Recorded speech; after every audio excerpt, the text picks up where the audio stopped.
السلام علیکم dear students, میں آپ کو مطالعہ پاکستان کی 5ویں آن لائن کلاس میں خوش آمدید کہتی ہوں۔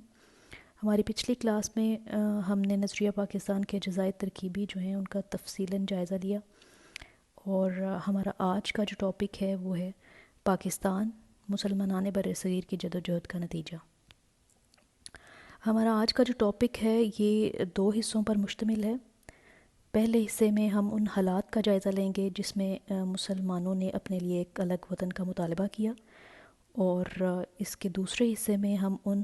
واقعات کا جائزہ لیں گے جن کی بدولت مسلمان جو ہیں مسلمانان بر صغیر جو ہیں وہ اپنے لیے الگ وطن کے حصول میں کامیاب ٹھہرے۔ عزیز طالبات، آپ کو علم ہے کہ پاکستان جو ہے وہ راتوں رات معرض وجود میں نہیں آیا، بلکہ یہ ایک طویل جدوجہد کا نتیجہ ہے۔ یہ ایک طویل جدوجہد کے بعد اس کا حصول جو ہے وہ ممکن ہوا ہے۔ ہمارے آج کے ٹاپک میں ہم دیکھیں گے کہ پاکستان کے حصول کے لیے کون کون سی کوششیں کی گئیں، وہ کون سے ایسے حالات اور ایسے اہم واقعات تھے جن کے پیش نظر مسلمانان بر صغیر نے اپنے لیے ایک الگ ریاست کے قیام کی ضرورت محسوس کی۔ اپنے پچھلے سبق میں ہم دیکھ چکے ہیں، پڑھ چکے ہیں کہ بر صغیر میں کئی قومیں آباد تھیں۔ مسلمانوں اور ہندوؤں کے علاوہ وہاں پہ سکھ، عیسائی، پارسی وغیرہ جو ہے وہ بھی آباد تھے۔ مسلمان اور ہندو صدیوں سے اکٹھے رہتے چلے آ رہے تھے۔ حالات نے آخر ایسی کیا کروٹ لی کہ مسلمان جو ہیں وہ اپنے لیے الگ وطن کے حصول کے لیے کوشاں ہوئے، اور وہی بر صغیر جہاں مسلمان صدیوں سے حکمرانی کرتے چلے آ رہے تھے، اس کی تقسیم کا انہوں نے مطالبہ کیا۔ عزیز طالبات، مسلمانوں کا جو ماضی ہے وہ بہت شاندار رہا ہے۔ بر صغیر میں مغلیہ دور سے پہلے بھی 5 حکمران جو ہیں مسلمان خاندان وہ حکمران رہے ہیں۔ ان میں خاندان تغلق، خاندان لودھی، سادات، خاندان غلامہ اور خلجی خاندان جو ہیں وہ شامل ہیں۔ اس دور کو سلاطین دہلی کا دور کہا جاتا ہے۔ اس کے بعد جو ہے وہ مغلیہ دور کا آغاز ہوتا ہے۔ مغل حکمرانوں کے جو پہلے 6 حکمران ہیں وہ تو ان کو آپ کامیاب حکمران جو ہیں وہ کہہ سکتے ہیں، لیکن مغلیہ سلطنت کے جو آخری 11 حکمران تھے وہ محض نام کے حکمران ثابت ہوئے۔ یہ وہ دور تھا جب بر صغیر میں انارکی اور طوائف الملوکی جو تھی وہ اس کا دورہ تھا۔ مغلوں کے دور میں ہی جہاں بہت سارے مثبت اقدامات کیے گئے، وہاں انگریزوں کو بر صغیر میں تجارت کی اجازت بھی ملی۔ انگریز آپ سب کو پتہ ہے کہ تجارت کی غرض سے بر صغیر میں آئے، اور یہاں کے ابتر سیاسی حالات دیکھتے ہوئے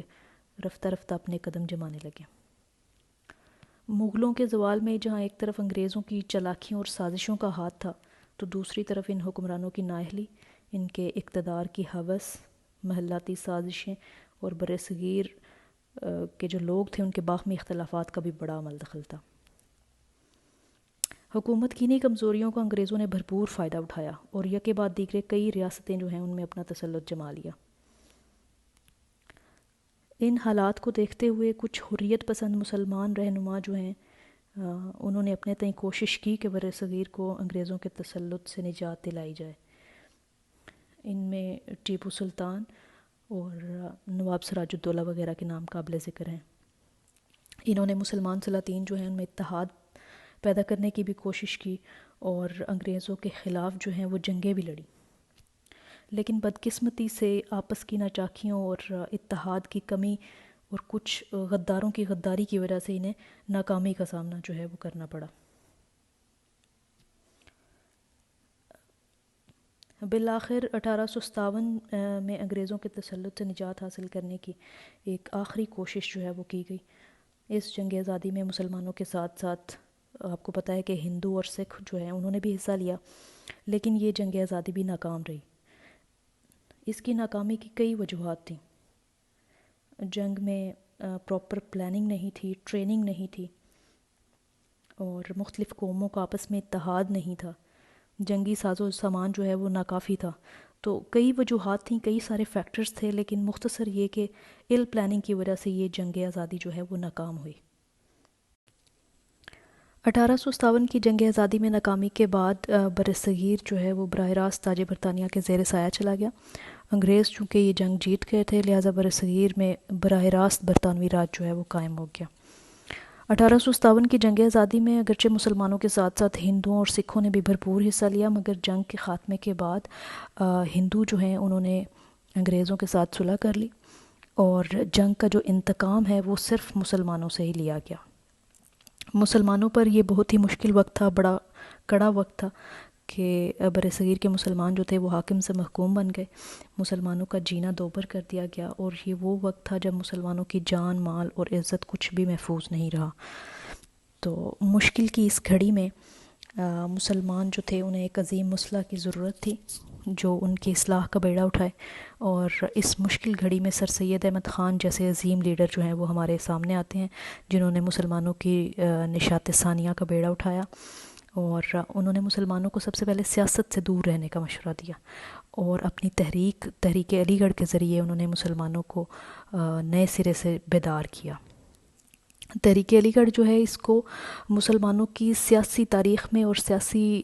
سٹرگل میں یہ ایک سنگ میل کی حیثیت رکھتی ہے یہ تحریک، اور اپنی نیکسٹ کلاس میں ہم اس کا تفصیلاً جائزہ لیں گے۔ اور اس تحریک کے ذریعے ہی سر سید احمد خان نے مسلمانوں کو تعلیم کے حصول کی جانب راغب کیا، اور انہیں معاشی، معاشرتی اور دیگر شعبوں میں ہندوؤں کے مقابل جو ہے وہ متحد کیا۔ سر سید احمد خان کے علاوہ جو ہیں علامہ محمد اقبال جیسے عظیم رہنما، انہوں نے مسلمانوں کے لیے علیحدہ مملکت کے قیام کا جو تصور ہے وہ پیش کیا۔